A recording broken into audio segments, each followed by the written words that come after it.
I Gagi. And that I'm Bavi Rutyak Hasho Nun O Rutdadiak Tado Babi Hashirati. So what I've just said to you is good day, OMB. My name is Dawn Page, and I am very honored to be here. And that is in the language called Tutnese, which that enslaved persons in America used to teach each other to learn to read and write in secret. So I wanted to start off with that. My name, as I said, is Dawn Page. I am from North Carolina.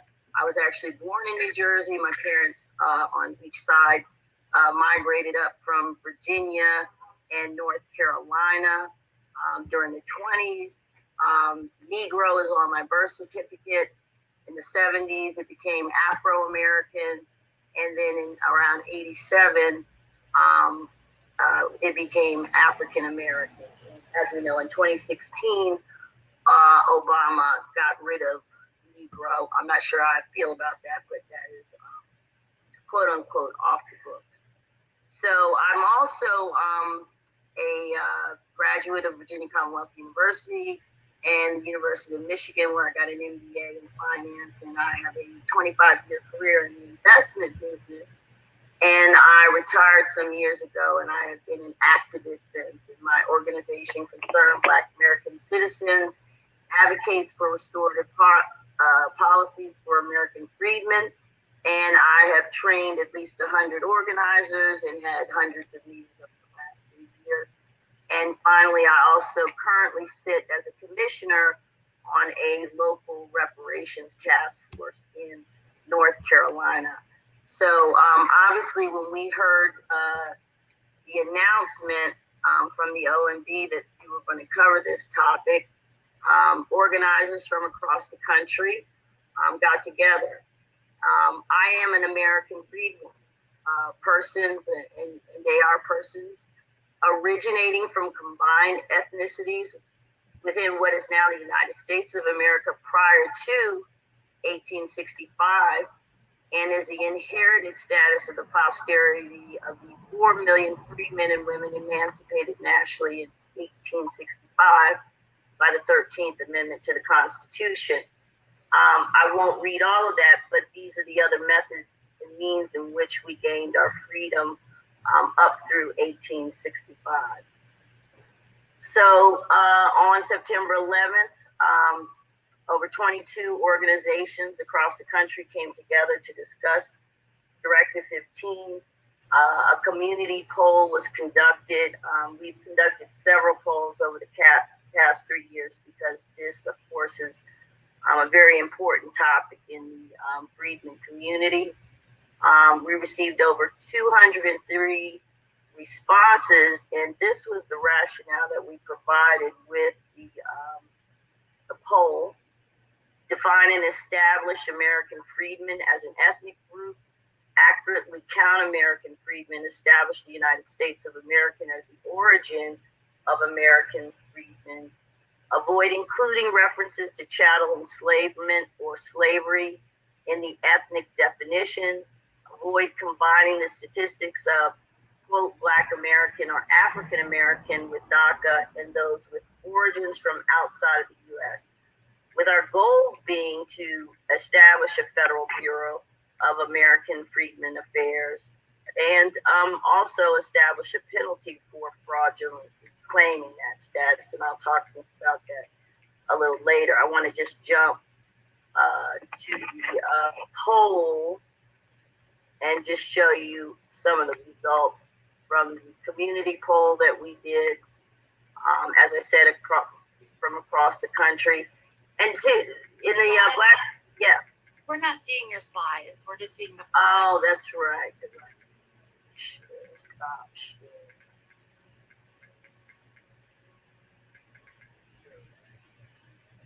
So this is the poll that was done where we got 203 responses. I just wanted to say that the word African American is very, people are very conflicted over that particular moniker. And most people, the majority of prefer Black American as a racial identifier. But as you can see, basically, because they were allowed to give a short answer as well, there's a lot of yes buts, but essentially everyone was in favor of that. We also just use this to just throw out some categories. African, a person having origins among any of the original peoples of West Africa, South Africa, Central Africa, East Africa. People agreed with that. Caribbean, obviously, here's a definition for that. And then freedmen. This was the first draft of the definition. And then basically we asked if people agreed with the addition of American freedmen ethnic group and the addition of, quote, not of Black American or African American to ensure full representation and that the diaspora is not included in our statistics. For example, an African or Caribbean would select not Black American or African American origin. And as you can see, that was quite popular. But we went on to further refine that, and we actually took the approach of going with the actual form. I'm going to go back to the presentation. So, again, so we decided to take the approach after talking with some of the other organizers, but obviously this is the edited form. And our primary goal here is to add the ethnic identifier American freedmen. The definition being persons originating from combined ethnicities within what is now the United States of America prior to 1865 and are descended from persons emancipated nationally by the 13th Amendment of the United States Constitution. But we went a little further and wanted to clean up, so to speak, our racial designator, of which there have been many. And we're really, honored and glad to have this opportunity to finally name ourselves after so many others have taken it upon themselves to do it for us.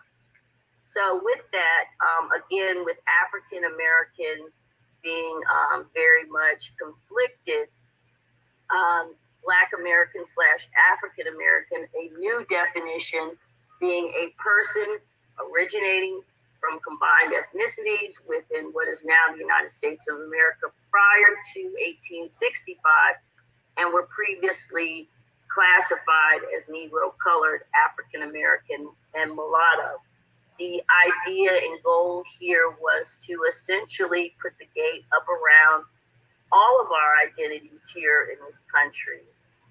Black Americans are feeling a little bit of pressure given the chronic level of disparities that we're suffering from and just the feeling of cultural erasure that we feel is going on in the media and in our culture today. Going down to the form on number 2, you see we added under race Black American / African American, and noting also that we kept the category Black as it was before, and it may have changed on the 1997 version, but this is what we would suggest. And then obviously adding, yes. Dawn, I was just going to say that we actually don't see your slide deck. We see the flag again and you, but I know we have your slide deck because you sent that in advance, but it would be great to see it and follow along. Sorry. That's okay. There we go. So yeah. There we go. Okay. Try. So this is the page I was on. I was speaking about adding the American freedmen, Black American / African American, redefining those, adding American freedmen, and under race, you would check Black / African American and American freedmen as our ethnicity.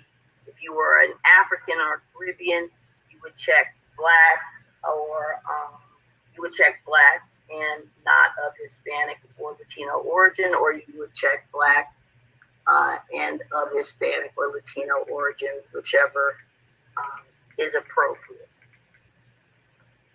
So one of the things that we're seeing, I guess, and not really feeling comfortable with is the ability for people to come from other places and to immediately check the box, so to speak.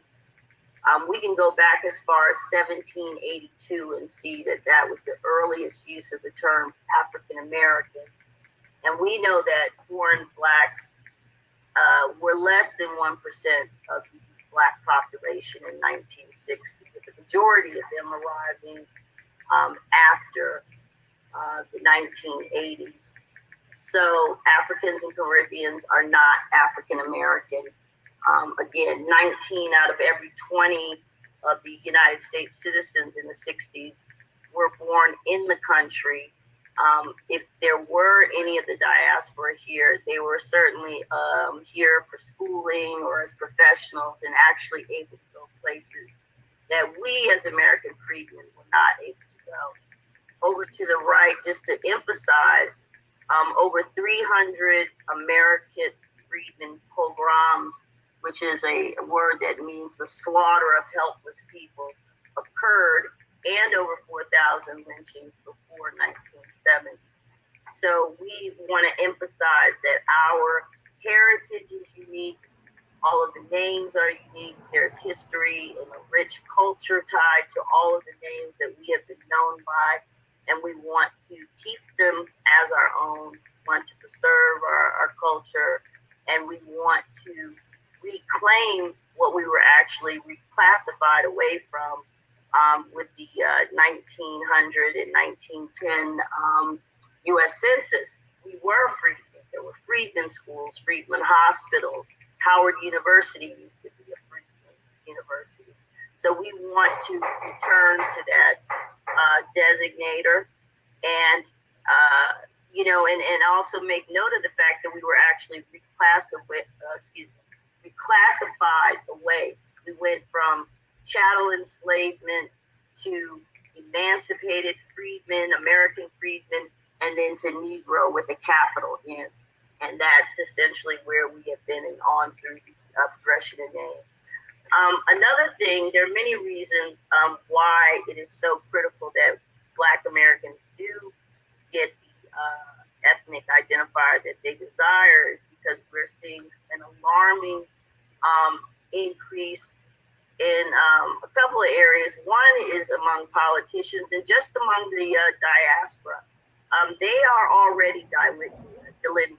This is just one example of the many policies that are being pushed by Black immigrants that do not include American freedmen. Another is CARICOM, which is their 16-nation contingency that is fighting for policy and repair from Britain, et cetera, et cetera. We are not included. We are explicitly excluded from those claims. And so obviously we respect their right to go after their claim, and we don't expect to be included in it. Just like I wouldn't go over to Jamaica and then call myself a Jamaican. Once I got there, I am an American citizen, no matter where I live. So just to go finally through the form, what we're hoping for is more transparent and accurate data that will address chronic race-based disparities. Obviously, the ethnic designator is apart and specific from the racial designator, but we wanted to address that too since we had the opportunity. Obviously, we'd like to see this happen as soon as possible. I'm going to check my time. We'd like to see this happen as soon as possible. And these are the other paragraph that we put in. It's saying, essentially, we don't want to be lumped in with other groups. In further discussions, others will bring out how we were bottom casted, how racism and those practices are allowed to thrive under the auspices and camouflage of words like BIPOC and minority and socially disadvantaged. Another thing we're concerned about is the rise of anti-Black American racism among people of color. These are just two recent examples of what's been going on in the headlines. We see California has the largest race bias case, Latino workers abusing Black colleagues. This is just a smattering of clips from social media. There are a lot of voice apps and just the slurs that the members of the diaspora have multiple slurs for Black American freedmen. They call us rape babies, cotton pickers, Akata, Jareer. We should be slaves. Slavery should have never ended, and on and on and on. We're inferior. They brag about being able to come to our country and do better than us, et cetera, et cetera. So I just wanted to point out that we are indeed very concerned with this because these are the people that we thought were allies. And there are hundreds of groups we're finding, of Black immigrant groups that are pursuing policy completely independent of us. So again, another unfortunate example, but we hear a lot about the anti-Asian hate, but it doesn't compare in any way to the anti-Black American hate that we experience. This clip is from a woman when we actually marched to the White House to give our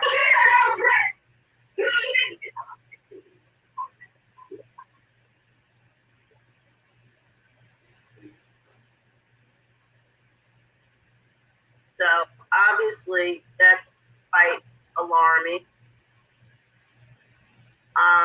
But there are other examples, and it might seem that, oh, well, that's just some one crazy person that has issues.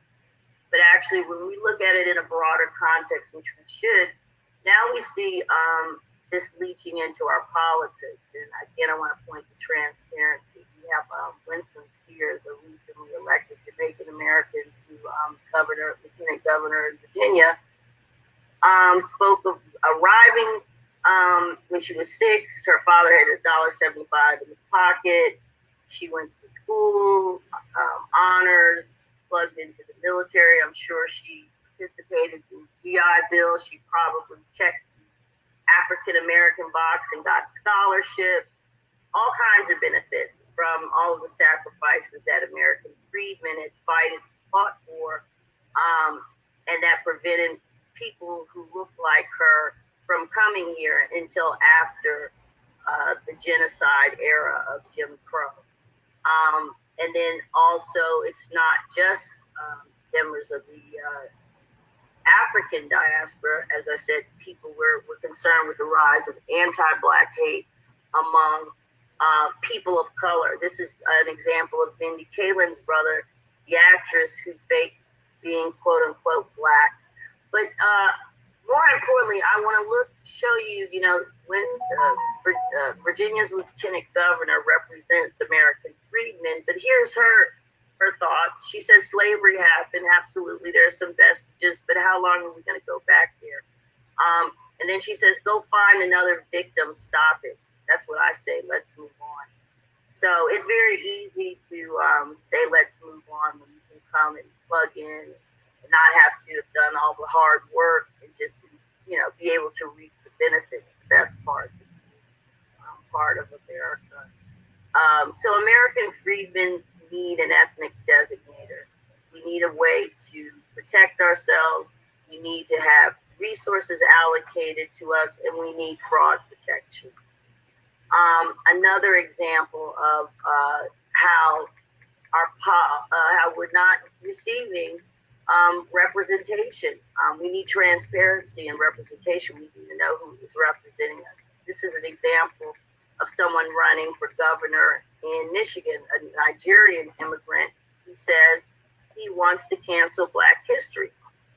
So, we wonder what gives him the right to come here and plug in, enjoy all the benefits, check the box, and then, make statements like that. He does not represent our lineage. Unfortunately, American freedmen can't even look to the Black Caucus for representation. They are very much incentivized to support DACA and immigration. We have over 4 million new people in the country, and Black American freedmen are being squeezed out. American freedmen need protections against rising anti-Black American racial animosity. We need protections against ethnic erasure. We need transparency and representation. Again, we need federal recognition and protections. And this is an example of how that misplaced representation shows up in the lineage wealth gap. It shows up in how our country appears to prioritize everyone else but the original builders of the country. And that's fine. We just want our fair share for the taxes that we've paid in for the last 156 years. We want we want access to the roads that our taxes built that we couldn't go down, to the schools our taxes built that we couldn't attend, the hospitals our taxes built that we couldn't be treated in. Almost 63% of immigrant households receive at least one form of welfare. We also want to point out how unfair it is and insulting for the oldest ethnic group in the country. My family has been here since 1721. To be lumped in with an ever-changing group that is always going to look better on paper. And so we see that show up in the allocation of resources and why it is that Black Americans are homeless, hungry, underemployed. And I think we have to, start to be a little more honest and have some real conversations. I've seen with my own eyes how refugee categories, socially disadvantaged categories, all seem to slip through under the radar. But if we have a Black farmers bill, all of a sudden that's held up in court, and everyone is able to use the 14th Amendment that was written specifically for us to their benefit, while we're left holding the bag. So I would conjecture that our lineage wealth gap is directly related to the vulnerability we suffer from with being solely a racial caste, and that we need to be a protected ethnic group, and we need to not be compared with a group or a pool that is constantly changing. So it's always going to look poor. I believe that my personal view is that the lowest person on the socioeconomic stratosphere in America should be above an illegal immigrant. So I'm concerned when I can come across a Black American freedman man who is an ex-offender and may have, I don't know, sold an ounce of marijuana, and someone comes across the border. They can get a license, they can get housing, they can get a job, et cetera, et cetera. We think that we should be prioritized, obviously, above illegal immigrants, and we believe it to be immoral to continue down this path. Americans or Black American freedmen, economists have projected the 2053 Black crash, when our collective wealth is expected to go to zero. So obviously we're concerned. So we think the answer is a Federal Bureau of American Freedmen Affairs, with state and local branches. We want our money back. In today's dollar, over $1 trillion was stolen. I have many, many family members on the freedmen roll, so to speak, that made deposits there, got provisions there from the field offices. That was over $1 trillion.